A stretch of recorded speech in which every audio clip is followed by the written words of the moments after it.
তো বন্ধুরা দেখতে পাচ্ছ আমার হাতে পাউরুটি আছে। তো এই পাউরুটি দিয়ে আজকে তোমাদের একটা নতুন রেসিপি দেখাবো, দারুণ। তার জন্য তোমাদের আমাদের ভিডিওটা দেখতে হবে প্রথম থেকে, আর কেমন করে তৈরি করছি সেটাও তোমাদেরকে দেখাবো। তো আজকে নতুন একটা রেসিপি দেখার জন্য তোমাদের আমাদের ভিডিওটা প্রথম থেকেই দেখতে হবে। তো এই পাউরুটি দিয়ে আমি মিষ্টি করব, কেমন করে মিষ্টি করবো সেটা তোমরা দেখতে থাকো। তো পাউরুটিগুলো এরকমভাবে আমি কেটে পুরো সাদা অংশটা নিয়ে নেব, আর এই যে লাল অংশটা এটা বাদ দিয়ে দেবো।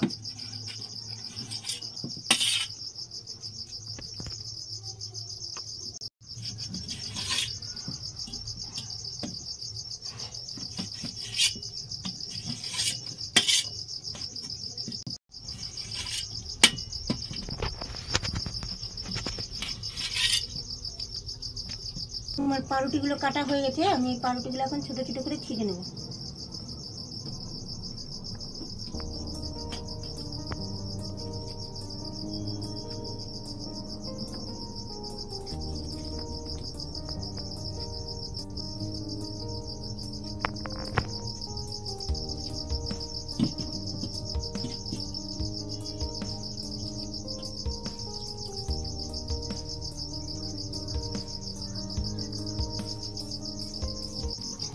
তো এবার আমার হাতে দুধ আছে, এই দুধটা দিয়ে আমি অল্প অল্প করে দিয়ে মেখে নেব।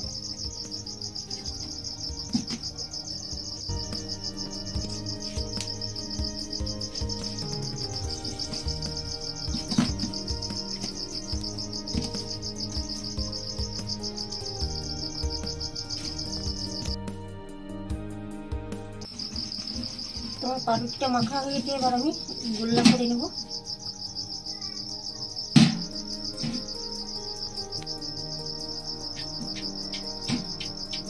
গোল্লাগুলো সব কাটা হয়ে গেছে, এখন মিষ্টি বানানো হবে, তাই তো? হ্যাঁ, এখন মিষ্টি তৈরি হবে। আমার হাতে গুড় হয় না, সুন্দর।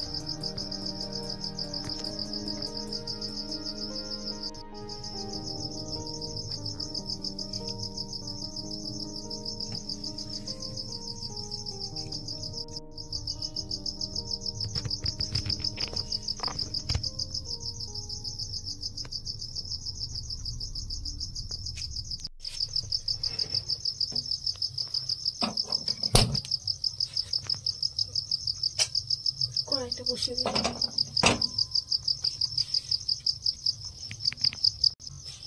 আমার কড়াইটা গরম হয়ে গেছে, এবার তেলটা সব ঢেলে দেবো।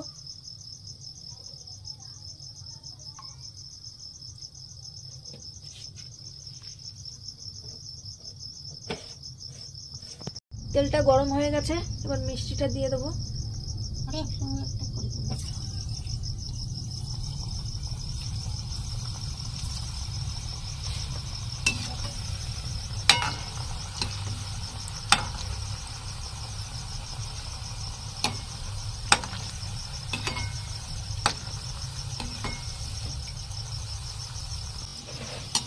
লাল লাল করে ভাজা হয়ে গেছে, এবার উঠিয়ে দেবো।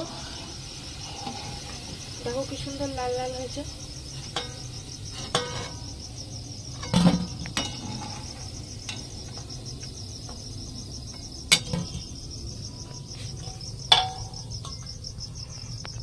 এরকম ভাবেই ভেজে নেবো এগুলো।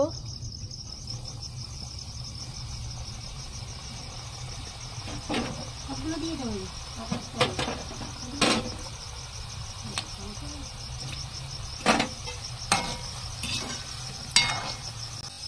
দেখো মা কি সুন্দর লাল লাল হয়ে যাচ্ছে।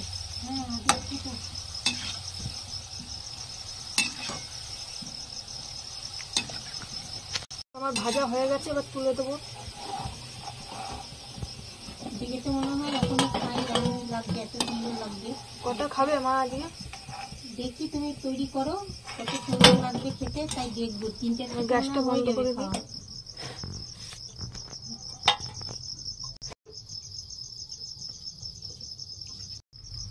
এবার চিনিটা ঢেলে দিলাম।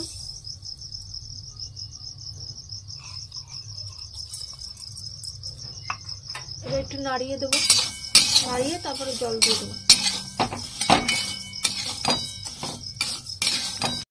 3 কাপ জল দেবো।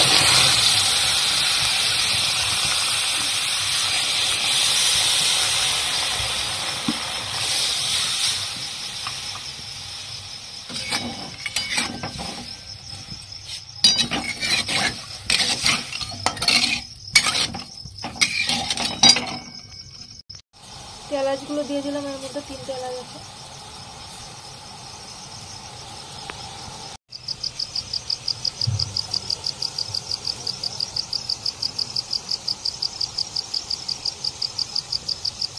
তবে মিষ্টির জন্য শিরাটা তৈরি হয়ে গেছে। এবার এটা বাটিটার মধ্যে ঢেলে দেবো।